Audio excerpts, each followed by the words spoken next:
Good evening student. आज हम class 12 का फर्स्ट लेक्चर स्टार्ट करने वाले हैं। फर्स्ट लेक्चर फर्स्ट चैप्टर, ठीक है।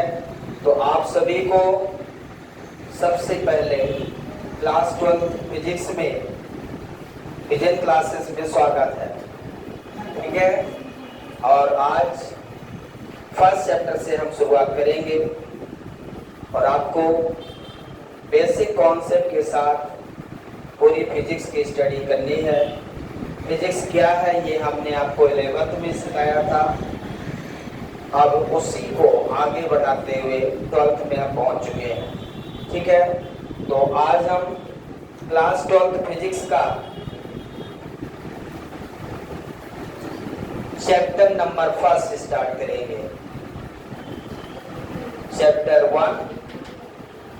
So name of chapter is,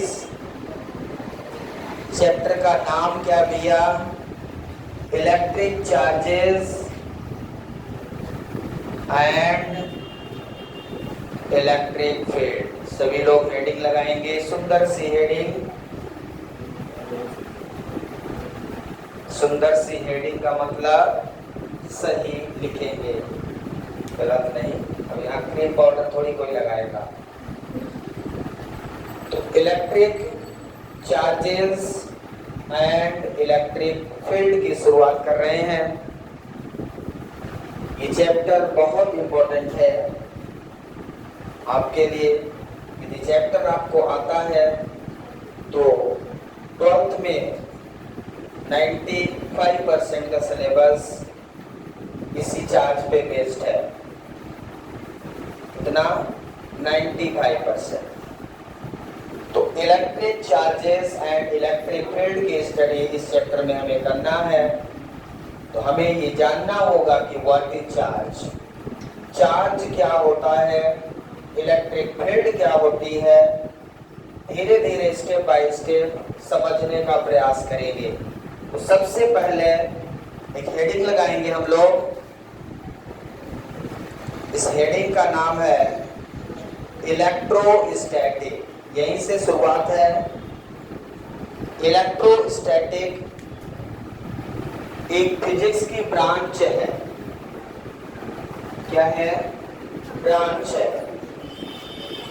physics के ब्रांच बहुत सारी ब्रांचेज है फिजिक्स की, केमिस्ट्री की, बायोलॉजी की। इसी तरह से हमारी फिजिक्स में एक ब्रांच है इलेक्ट्रोस्टैटिक। तो इलेक्ट्रोस्टैटिक वर्ड का क्या मीनिंग है पहले ये समझते हैं। इलेक्ट्रो मीन्स इलेक्ट्रॉन से है और इलेक्ट्रॉन क्या है? चार्ज। कुल मिला के ये इलेक्ट्रो का मतलब चार्ज और स्टैटिक वर्ड का मीनिंग क्या है? Rest. What is the meaning of word static and what is the meaning of word electro? That means the branch of physics which deals with the study of charge at rest. Physics की वह branch जिसमें हम charge at rest की study करते हैं उसे हम electrostatic कहते हैं। किसी को डाउट है इसमें? तो डेफिनेशन सभी लोग लिखेंगे। The branch of physics, the branch of physics, the branch of physics in which, the branch of physics which deals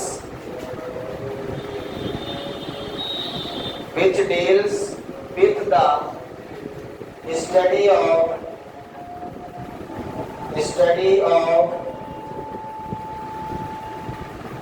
the branch of physics which deals with the study of charge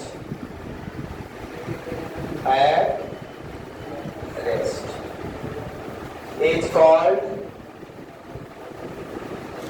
electrostatic, ठीक है। The branch of physics which deals with the study of charge at rest is called समझ में आया क्या? Physics की वह branch जिसमें हम चार्ज एट रेस्ट की स्टडी करेंगे। चार्ज की दो सिचुएशन हो सकती है, कौन कौन सी? या तो चार्ज मूव करेगा या तो रेस्ट में रहेगा। ठीक है, चार्ज मूव कहाँ करेगा? किसी बॉडी में, कंडक्टिंग बॉडी में कि इंसुलेटिंग में? चार्ज हमेशा किस बॉडी में मूव करता है? कंडक्टिंग बॉडी में। इंसुलेटिंग बॉडी में चार्ज मूव नहीं करता, जहां पे होगा वहीं पे रहेगा। मतलब ये क्या है? ये एक मार्कर है। मार्कर किसका बना है? प्लास्टिक का। और ये इंसुलेटर है कि कंडक्टर? इंसुलेटर है। इसका मतलब इसमें यदि चार्ज यहाँ पे है तो चार्ज यहीं पे रहेगा, वो चार्ज यहाँ से यहाँ नहीं जा सकता। मतलब जहाँ पे भी चार्ज होगा वो अपनी जगह पे ही रहेगा। चार्ज एक जगह से दूसरी जगह नहीं जा सकता। किसमें? इंसुलेटर में। और किसमें जाएगा? कंडक्टर। समझ में आ रहा है? तो यहाँ पे जो हम बात कर रहे हैं, branch of physics which deal with the study of charge at rest is called electrostatics. इसमें जो स्टडी करेंगे हम इलेक्ट्रिक फील्ड की स्टडी करेंगे। किसकी करेंगे? इलेक्ट्रिक फील्ड की स्टडी करेंगे। और किसकी स्टडी करेंगे? चार्ज के बारे में, चार्ज रेस्ट के बारे में। कूलॉम्स लॉ होगा आपका, इसी में कूलॉम्स लॉ की स्टडी करेंगे। इसी में गॉस थ्योरम की स्टडी करेंगे। गॉस थ्योरम की स्टडी करेंगे।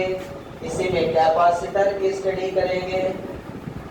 इन सभी की जो स्टडी हमें करना है, तो ये सब इलेक्ट्रोस्टैटिक की कैटेगरी में आएंगे। जहां हम इलेक्ट्रिक फील्ड की बात करेंगे तो वो क्या होगा? इलेक्ट्रोस्टैटिक। जहां हम कूलॉम्स लॉ की बात करेंगे, कूलॉम्स लॉ है यहाँ। गॉस थ्योरम की बात करेंगे, ठीक है। कैपेसिटर की बात करेंगे, कैपेसिटर,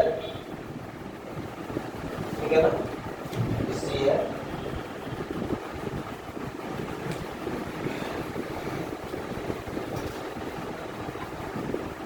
मतलब इस चैप्टर में हमें जो स्टडी करना है, इन सभी चीजों की, बहुत सारी चीजें हैं जिनकी स्टडी हमें इस चैप्टर में करना है।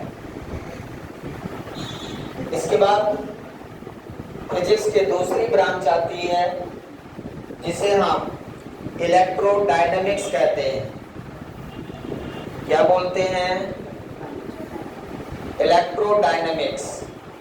अब इलेक्ट्रो का तो मतलब वही रहेगा, चार्ज, लेकिन डायनेमिक्स का क्या मीनिंग है? डायनेमिक्स का मीनिंग क्या है? डायनेमिक्स मतलब मोशन। डायनेमिक्स परिवर्तित होते रहना। डायनेमिक्स मतलब मोशन। मतलब स्टेटमेंट वही रहेगा। The branch of physics which deals with the study of charge in motion. Charge in motion is called electrodynamics. थोड़ा सा चेंज है, उसमें चार्ज एट रेस्ट है, इसमें चार्ज इन मोशन, ठीक है ना। The branch of physics which deal with the study of charge in motion is called electrodynamics. कोई पूछ ले तो आपसे बन जाए, ठीक है ना।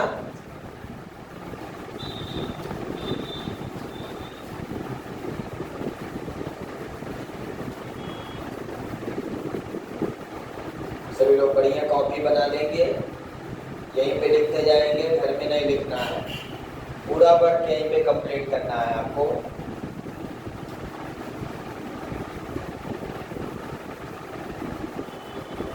कंप्लीटेड। अब इसमें किसकी स्टडी करोगे आप एग्जाम्पल में? मैग्नेटिक फील्ड, मैग्नेटिक फील्ड की करोगे, ठीक है ना। मैग्नेटिक फील्ड में मतलब एक मैग्नेटिक फील्ड प्रोड्यूस होने के लिए चार्ज का मोशन होना जरूरी है। चार्ज मोशन करेगा तभी मैग्नेटिक फील्ड प्रोड्यूस होगी। मैग्नेटिक फील्ड कब प्रोड्यूस होगी? जब चार्ज मोशन में होगा। ध्यान रखिए, यदि चार्ज मोशन में नहीं है तो मैग्नेटिक फील्ड होगी क्या? मैग्नेटिक फील्ड जीरो होगी। मैग्नेटिक फील्ड के लिए हमें चार्ज को मोशन में होना जरूरी है। यदि चार्ज मूव कर रहा है तो फिक्स है कि वहां मैग्नेटिक फील्ड प्रोड्यूस होगी। मैग्नेटिक फील्ड हो गया, और क्या हो जाएगा? Electric current. इलेक्ट्रिक करंट क्यों होगा? करंट के डेफिनेशन क्या लिखते हैं? Rate of flow of charge, मतलब चार्ज फ्लो हो रहा है ना, तो वो इलेक्ट्रिक करंट भी किस में आएगा?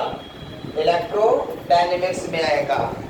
Alternating current, alternating current AC. Alternating current में करंट फ्लो हो रही है। करंट कब फ्लो होती है? जब चार्ज फ्लो होता है, मूव करता है। तो चार्ज मूव करने से करंट मूव कर रही है, तो मतलब चार्ज इलेक्ट्रॉन मूव कर रहा है, रेस्ट में नहीं है। और ये सारे फिनोमेना कंडक्टर में होंगे। किसमें होंगे? कंडक्टर में। चार्ज कहाँ फ्लो करेगा?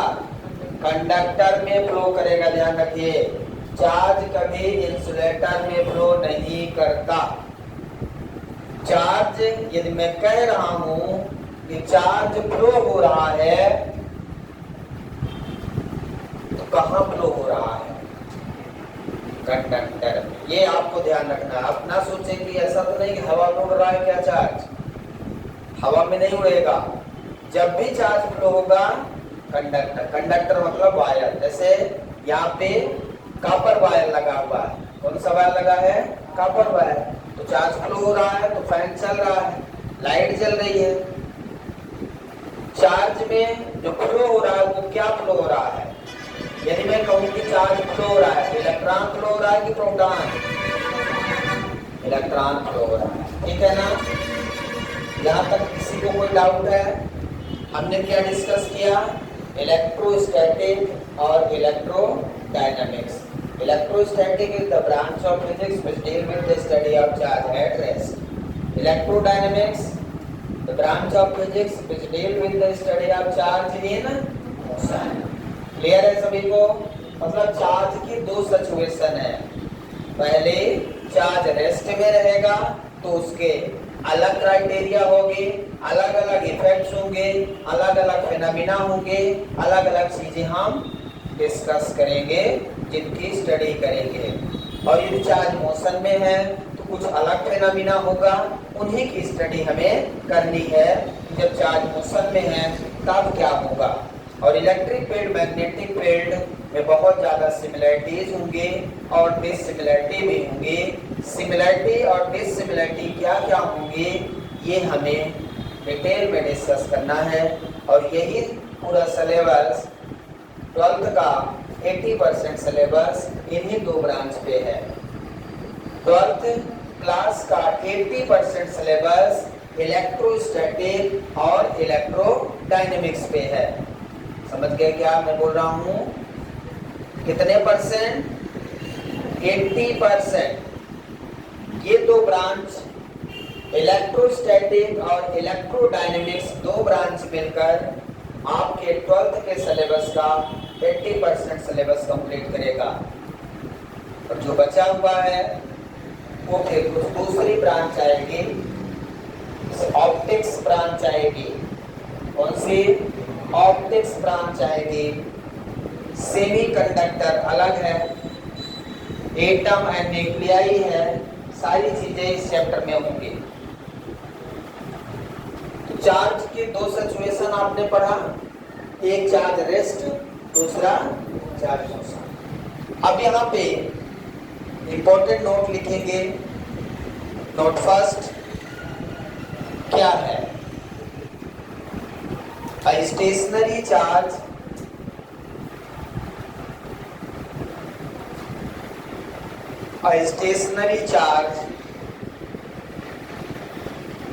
produce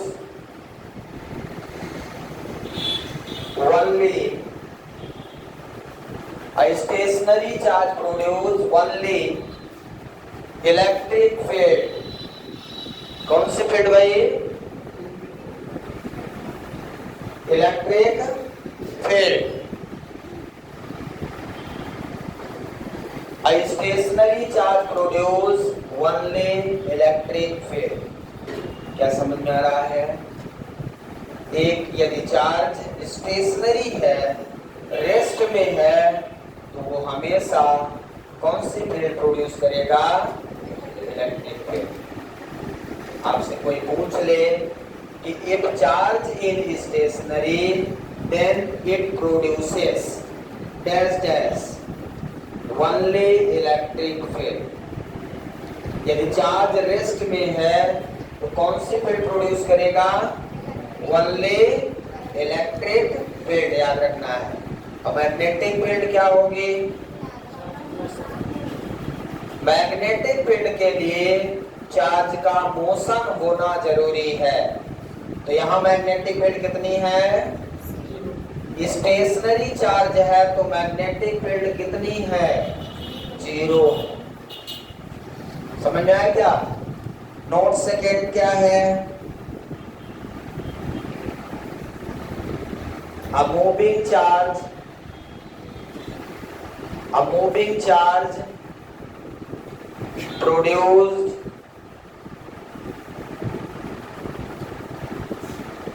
electric field,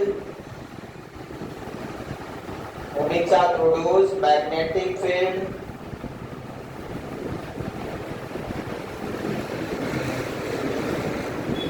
as well as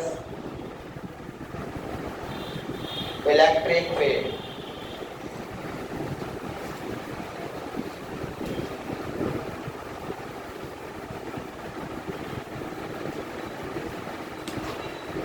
A moving charge produced magnetic field as well as electric field। इसका क्या मतलब है? मैग्नेटिक फील्ड प्रोड्यूस होने के लिए चार्ज का मोशन होना जरूरी है और इलेक्ट्रिक फील्ड के लिए चार्ज का होना जरूरी है। मोशन जरूरी नहीं है। इलेक्ट्रिक फील्ड के लिए चार्ज का होना जरूरी है, मतलब जहां भी चार्ज होगा वहां इलेक्ट्रिक फील्ड होगी, चाहे चार्ज रेस्ट में हो चाहे चार्ज मोशन में हो। चार्ज यदि है तो इलेक्ट्रिक फील्ड है। समझ में आया क्या? चार्ज रेस्ट में है तो ओनली इलेक्ट्रिक फील्ड, चार्ज यदि मोशन में है तो इलेक्ट्रिक फील्ड तो है ही, लेकिन मैग्नेटिक फील्ड भी है। लेकिन मैग्नेटिक फील्ड के लिए चार्ज का मोशन में होना जरूरी है। मतलब एक मूविंग चार्ज हमेशा मैग्नेटिक फील्ड प्रोड्यूस करेगा, लेकिन यदि एक स्टेशनरी चार्ज की बात करें तो कभी मैग्नेटिक फील्ड प्रोड्यूस नहीं करेगा। तो चार्ज मैग्नेटिक फील्ड के लिए नेसेसरी कंडीशन क्या है? चार्ज की मूव करना। मैग्नेटिक फील्ड प्रोड्यूस होने के लिए चार्ज की नेसेसरी कंडीशन क्या है? कि चार्ज मूव करे। यदि चार्ज मूव नहीं करेगा तो क्या मैग्नेटिक फील्ड प्रोड्यूस होगी? नहीं होगी। सभी को ध्यान रखना है, ये मोस्ट इंपॉर्टेंट पॉइंट है, यही क्वेश्चन है, ठीक है ना? यही क्वेश्चन भी है कि magnetic field produces due to dash dash by stationary charge, by moving charge, both A and B, none of the above. यदि एमसीक्यू में आ गया तो only moving charge. Magnetic field produce only moving charge. Electric field produces, option A है, ध्यान दीजिए, option A है only stationary charge, option B है only moving charge, option C है both A and B, मतलब इलेक्ट्रिक मतलब stationary charge as well as moving charge. D है none of the above, this is correct.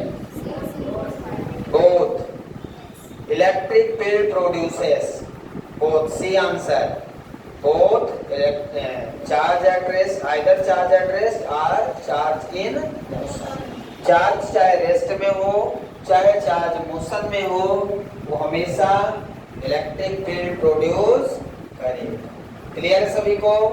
ये most important question है, कई बार competition में आ चुका है, नीट में आ चुका है, इसलिए इस शब्द को ध्यान देंगे, यही क्वेश्चन आ जाता है।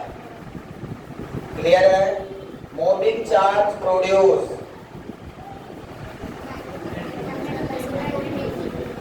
Magnetic field as well as electric.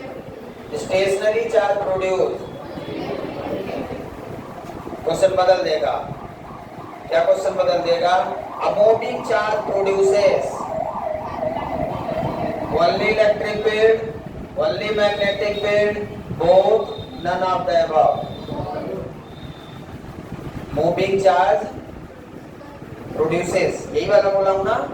इस तरह से क्वेश्चन कई बार बदल देता है, रिवर्स कर देता है, तो आप उसको अच्छे से समझ जाएं। इलेक्ट्रिक फील्ड के लिए क्या जरूरी है? चार्ज का होना जरूरी है। चार्ज चाहे रेस्ट में हो चाहे मोशन, वो हमेशा क्या प्रोड्यूस करेगा? Electric field. और चार्ज मोशन में है तो इलेक्ट्रिक और मैग्नेटिक। क्लियर है सभी को? आगे बढ़े। अब देखिए इलेक्ट्रिक फील्ड तो इलेक्ट्रिक फोर्स, दो चार्जेस के बीच में हमेशा क्या लगता है? फोर्स लगता है। तो नोट 3 पॉइंट लिखेंगे, एक सेकंड हो गया। अब चार्ज के बारे में पढ़ लेते हैं फिर लिखेंगे उसमें, इसको रहने देते हैं, 2 ही पॉइंट पर आते हैं। अब हम डिफाइन करेंगे चार्ज, ठीक है ना? चार्ज की डेफिनेशन क्या होती है? किसी को पता है व्हाट इज चार्ज? ये बहुत बेसिक क्वेश्चन है जो सभी को पता होना चाहिए, सभी को याद होना चाहिए। चार्ज एक इम्पोर्टेंट प्रॉपर्टी ऑफ मटेरियल है जो हर स्टूडेंट को याद होना चाहिए, क्योंकि चार्ज क्लास 12th में 95% सिलेबस में होगा। 95% सिलेबस में चार्ज का ही एप्लीकेशन है, मतलब चार्ज से होने वाले फिनोमेना है। इसलिए चार्ज के बारे में यदि आप नहीं जानते हैं तो फिर आप कुछ नहीं जानते। क्लियर है? यदि मैं आपसे पूछूं कि व्हाट इज चार्ज, यदि मैं आपसे पूछूं कि व्हाट इज मास, दिमाग में कुछ नहीं आता, ऐसा लगता है क्या पूछ रहे हैं? मास, मास मास होता है। What is charge? Charge charge होता है, पॉजिटिव चार्ज नेगेटिव चार्ज, ऐसे बताएंगे ना? ऐसा नहीं है, इनके डेफिनेशन होती है। चार्ज जैसे ये एक मार्कर है, क्या ये चार्ज है? इस मार्कर को आप कब बोलेंगे किसमें चार्ज? मार्कर में हो सकता है चार्ज? इस मार्कर में चार्ज हो सकता है क्या? नहीं हो सकता। क्यों?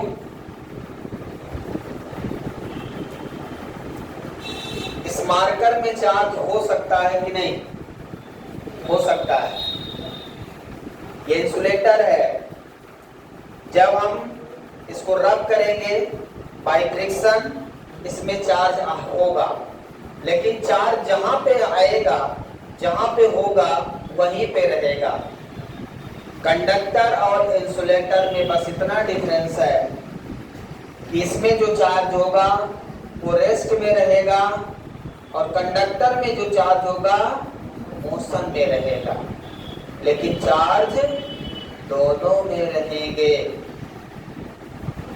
याद कर लीजिए आज ये पॉइंट। कई लोग बोल रहे नहीं होगा, आज से होगा, आज से होगा। चार्ज सब में होगा, चाहे वो कंडक्टर हो चाहे वो इंसुलेटर हो, बस किसी में चार्ज रेस्ट में होगा, किसी में मूव करेगा। तो रेस्ट में किस में होगा? इंसुलेटर में, और मूव किस में करेगा? कंडक्टर में। 2 पॉइंट ध्यान रखना है, ठीक है। अब ये जो मटेरियल है ये एक प्रकार का मटेरियल या सब्सटेंस है, कह सकते हैं, है कि नहीं है? अब इसमें यदि चार्ज है तो वो चार्ज क्या करेगा? एक चार्ज इलेक्ट्रिक फील्ड यदि रेस्ट में है तो इलेक्ट्रिक फील्ड प्रोड्यूस कर देगा, और यदि वही चार्ज मूव कर रहा है तो मैग्नेटिक, मतलब एक चार्ज से ही इलेक्ट्रिक फील्ड और मैग्नेटिक फील्ड का निर्माण होगा। समझ जाइए, इलेक्ट्रिक फील्ड और मैग्नेटिक फील्ड कहां से बनेगी? चार्ज से। और पूरा syllabus electric field magnetic field पर ही बेस्ड है 80%। तो मतलब 12th में इलेक्ट्रिक फील्ड और मैग्नेटिक फील्ड कहां से बनेगी? चार्ज से। इस चार्ज का रोल 80% में तो ऐसे ही हो गया, जहां इलेक्ट्रिक फील्ड और मैग्नेटिक फील्ड सीधा सीधा बन जाएगी। बाकी सेमीकंडक्टर में भी होगा। अभी तो हम केवल किसकी बात कर रहे हैं? कंडक्टर और इंसुलेटर, 2 सब्सटेंस की बात किया हमने, कंडक्टर और इंसुलेटर। तीसरा सब्सटेंस है semiconductor. Semiconductor are those substances whose conductivity lies between conductor and insulator, दोनों के बीच का है। तो वो भी पढ़ेंगे, उसमें भी चार्ज होगा। क्लियर है सभी को? अब यदि हम कहते हैं कि चार्ज मूव करता है, किसी भी एटम में इलेक्ट्रॉन होता है, प्रोटॉन और न्यूट्रॉन, तो उन तीनों में कौन मूव करेगा? चार्ज मूव करता है मतलब इलेक्ट्रॉन मूव करता है। ध्यान रखिए, चार्ज मूव करता है मतलब इलेक्ट्रॉन मूव करता है। ध्यान रखना है सारी चीजें। आइए डेफिनेशन पढ़ते हैं। What is charge? Very most important statement है, डेफिनेशन है, जो हर बच्चे को क्लास में याद होना चाहिए। कभी भी कोई भी आपसे पूछेगा कि चार्ज क्या है, तो हम बहुत आसानी से उसका आंसर दें और उसे समझाएं कि चार्ज ये है, चार्ज ये करता है, चार्ज से ये होता है, चार्ज की प्रॉपर्टी ये है। मतलब चार्ज के बारे में पूरी की पूरी स्टडी करना है, और इस स्टडी में थोड़ा समय जरूर लगेगा, लेकिन अच्छे से पढ़ना है, बनेगा। तो आइए सबसे पहले डेफिनेशन पे चलते हैं। It is the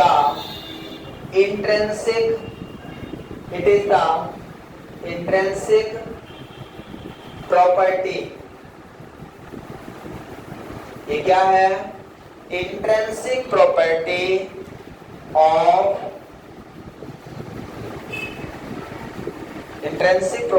of matter और सब्सटेंस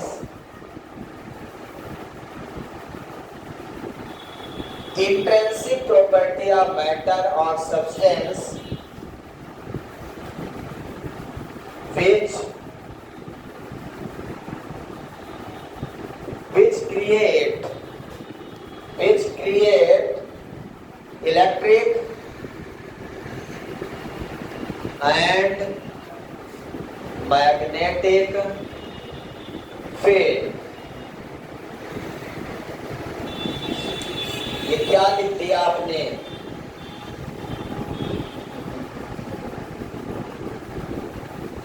मतलब हमारा जो चैप्टर है electric charges and electric field का सोर्स कौन है, इलेक्ट्रिक फील्ड का सोर्स कौन है? चार्ज। जहां चार्ज है वहां इलेक्ट्रिक फील्ड है, और जहां चार्ज नहीं है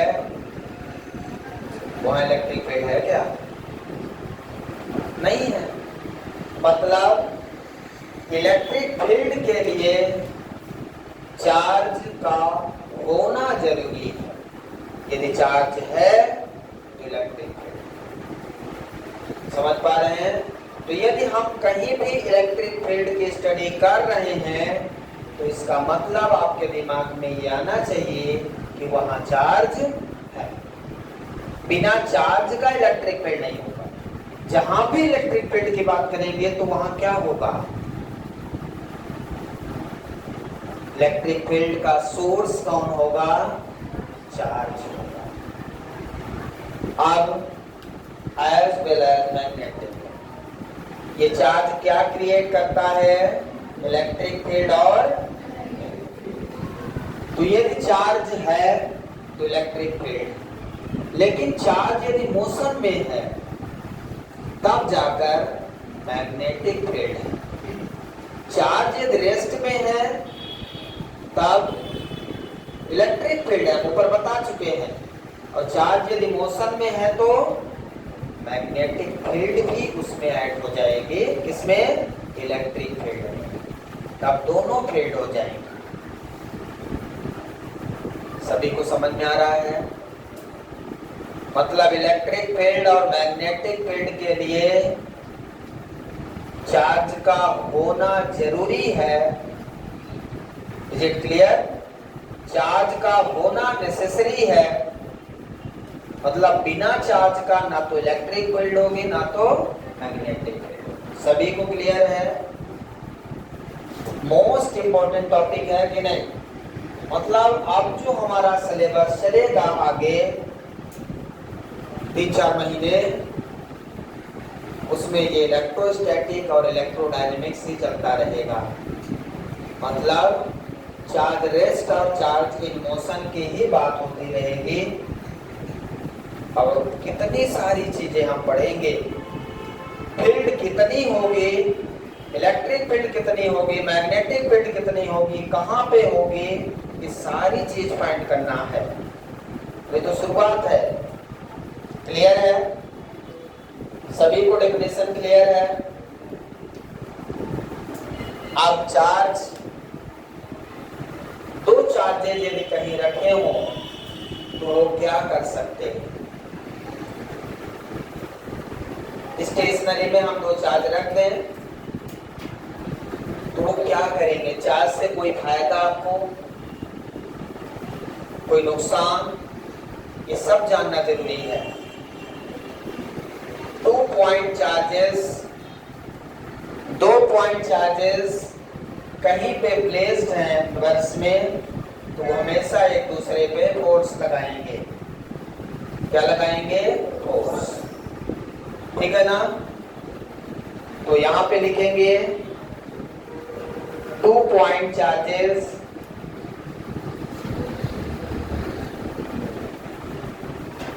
exert 2 point charges exert force between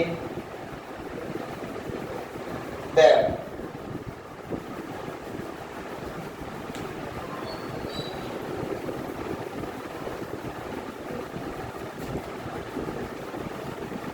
See here. 2 point charges हमेशा क्या करेंगे? एक फोर्स एक्सर्ट करेंगे और वो फोर्स क्या होगा? एक दूसरे पे होगा। जैसे मान लो हम यहाँ पे 2 पॉइंट चार्ज रख दें। एक चार्ज हमारे पास Q1 है, दूसरा चार्ज Q2 है। ये दोनों एक दूसरे से r डिस्टेंस पे है। होगा क्या, दो चार्जेस यदि कहीं रखे हैं, मान लो ये दो चार्ज है, बहुत छोटे हैं, तो ये चार्ज इस पे फोर्स लगाएगा और ये चार्ज इस पे लगाएगा। मतलब एक चार्ज जब होगा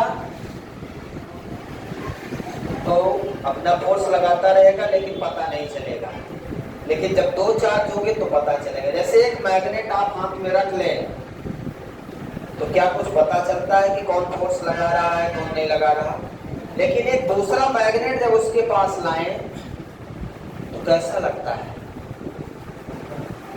आपको, ये समझ में आता है कि कोई इसमें फोर्स लगा रहा है कि नहीं। एक मैग्नेट के पास दूसरा मैग्नेट ले जाएं तो क्या आपको फील होता है कि फोर्स लग रहा है, समझ में आ रहा है क्या। एक मैग्नेट के पास दूसरा मैग्नेट ले जाने से क्या होता है, फोर्स लगता है, उसमें लगता है कि नहीं।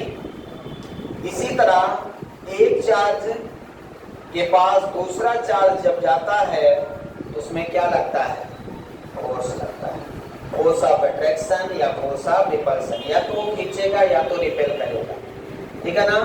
कितना फोर्स होगा ये आगे हम स्टडी करेंगे कूलॉम्स लॉ में। कूलॉम्स लॉ की जब स्टडी करेंगे तो वो फोर्स कितना होगा, ये फोर्स जो होगा F equal to k Q1 Q2 by r square, ये कूलॉम्स लॉ जिसे हम इलेक्ट्रोस्टैटिक फोर्स कहते हैं। कौन सा फोर्स कहते हैं, इलेक्ट्रोस्टैटिक फोर्स। क्यों इलेक्ट्रोस्टैटिक फोर्स कहते हैं, क्योंकि ये जो फोर्स है दोनों स्टेशनरी चार्ज के कारण है, ठीक है। इसको क्या बोलते हैं,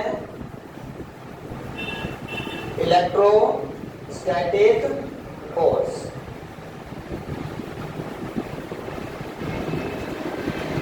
इलेक्ट्रोस्टैटिक फोर्स मतलब ये चार्ज तो बहुत काम का, भाई चार्ज काम का है कि नहीं, चार्ज कितने काम का है, यही चार्ज है जिसके कारण ये फैन चल रहा है, कितना हैवी फोर्स। और ये इलेक्ट्रोस्टैटिक फोर्स, ग्रेविटेशनल फोर्स भी आपने नाम सुना है, देखा है क्या ग्रेविटेशनल फोर्स, नहीं देखा, आप देखो अभी देख लो ना, इसमें कौन सा फोर्स लग रहा, कौन खींच रहा है इसको, अर्थ। अर्थ इस बॉडी में कौन सा फोर्स लगा रहा, ग्रेविटेशनल फोर्स। तो ये बॉडी दिख रही कि नहीं, दिख रही है क्या, लेकिन जब इलेक्ट्रोस्टैटिक फोर्स लगेगा ना तो बॉडी दिखेगी ही नहीं। क्यों, क्योंकि ये इतना हैवी फोर्स होगा, ये ग्रेविटेशनल फोर्स का 10 टू पावर 39 टाइम्स ज्यादा होगा। ग्रेविटेशनल फोर्स यदि 1 है तो इलेक्ट्रोस्टैटिक फोर्स कितना है, 10 टू पावर 39। अब 10 टू पावर 39 कितना होता है, एक लिखने के बाद 39 जीरो लगा दो, 3 जीरो लगाते हैं तो 1000, 5 जीरो लगाते हैं तो 1 लाख हो जाता है। 39 जीरो लगा दो, पता नहीं, पढ़ नहीं पाएंगे, है ना। करोड़, अरब, 10 अरब, खरब, 10 खरब, नील, 10 नील, पदुम, 10 पदुम, पता है। इतना हैवी फोर्स, और ये फोर्स जिस व्यक्ति को लग जाए, कब लगता है, जब करंट लगता है, वही चार्ज लगता है, और जहां पे लग जाता है वहां पता नहीं चलता। तो इतना हैवी है। आगे हम प्रूव करके दिखाएंगे ये फोर्स कितना होगा, ग्रेविटेशनल फोर्स और इलेक्ट्रोस्टैटिक फोर्स में कंपैरिजन भी करेंगे, आगे आएगा। ये पॉइंट लिख लिया आपने। अब चार्ज को किससे डिनोट करते हैं, it is denoted by small Q अथवा कैपिटल क्यू। चार्ज को किससे डिनोट करेंगे? स्मॉल क्यू अथवा कैपिटल क्यू से। चार्ज को किससे डिनोट करेंगे? स्मॉल क्यू और कैपिटल क्यू से। अब चार्ज किस टाइप की क्वांटिटी है? स्केलर है कि वेक्टर? स्केलर है। Charge is a scalar quantity.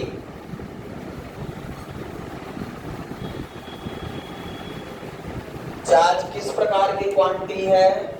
Scalar quantity. Scalar quantity का क्या मतलब है? किसी बॉडी में जितना चार्ज है उन सभी को स्केलर मतलब सीधा सीधा जोड़ दो। मान लो एग्जांपल के लिए हमारे पास एक बॉडी है और इसमें 1 कूलम, 2 कूलम, 4 कूलम के चार्ज हैं। तो इस बॉडी में कितना चार्ज है? 1 plus 2 plus 4 equal to 6 coulomb. हमने क्या किया? सिंपल एडिशन कर दिया। क्या किया? Simple addition. जब आप सिंपल एडिशन करते हो इसका मतलब वो कौन सी क्वांटिटी है? स्केलर क्वांटिटी है। और यदि सिंपल एडिशन नहीं कर पाते तो यदि वेक्टर होता तो ऐसा जोड़ सकते थे क्या? यदि वेक्टर होता तो क्या करते? वेक्टर लॉ एडिशन फॉलो करते। फिर ऐसे नहीं जोड़ते, फिर root of A square plus B square plus C square ऐसे निकालते हैं, है ना?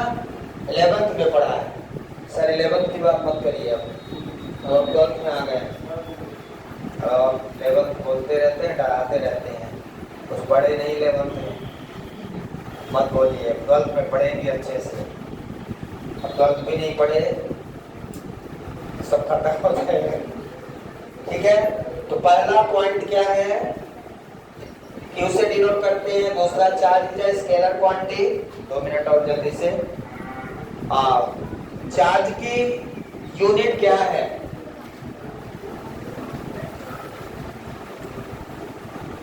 SI unit of charge is coulomb। Charge की SI यूनिट क्या है? कूलॉम, जो सभी को याद है ना?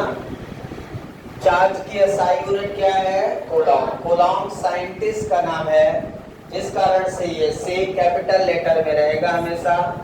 इस लेटर में रहेगा, कैपिटल लेटर से रहेगा। तो SI unit of charge is Coulomb. CGS SI का full form system of international unit. CGS unit of charge is, इसमें 2 होती हैं। चार्ज की 2 CGS यूनिट है। इज पहला है इसमें इन ESU इलेक्ट्रोस्टैटिक यूनिट। इन ESU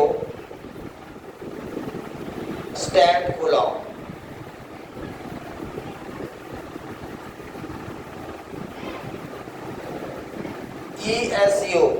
ESU का मतलब इलेक्ट्रोस्टैटिक यूनिट।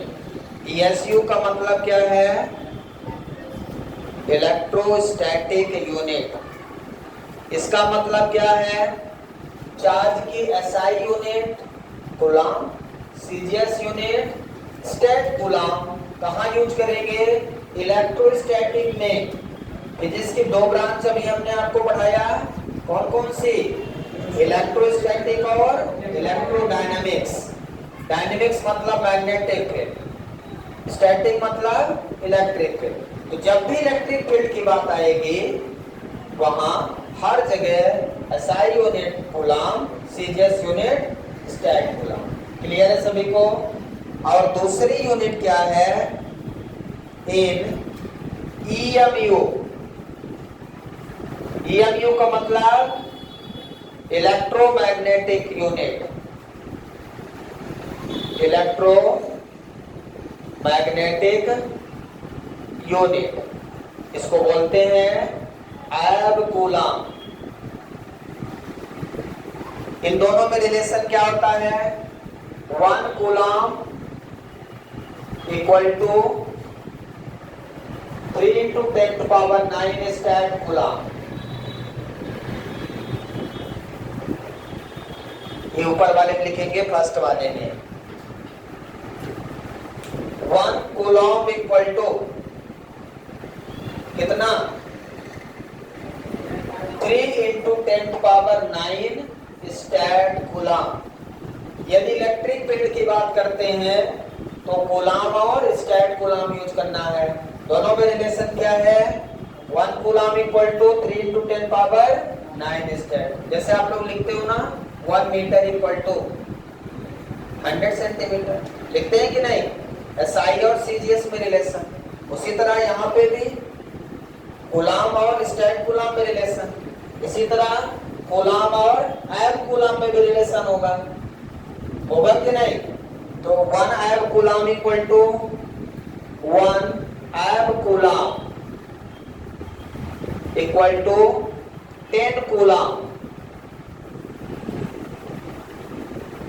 1 एब कूलम इक्वल टू कितना? 10 कूलम। ये एब कूलम और कूलम में रिलेशन है। मतलब यदि मैग्नेटिक फील्ड है तो कौन सा यूज करना है? एसआई तो दोनों के लिए फिक्स है, लेकिन मैग्नेटिक फील्ड मान लो आप पढ़ रहे हो तो सीजीएस यूनिट कौन सी यूज करोगे?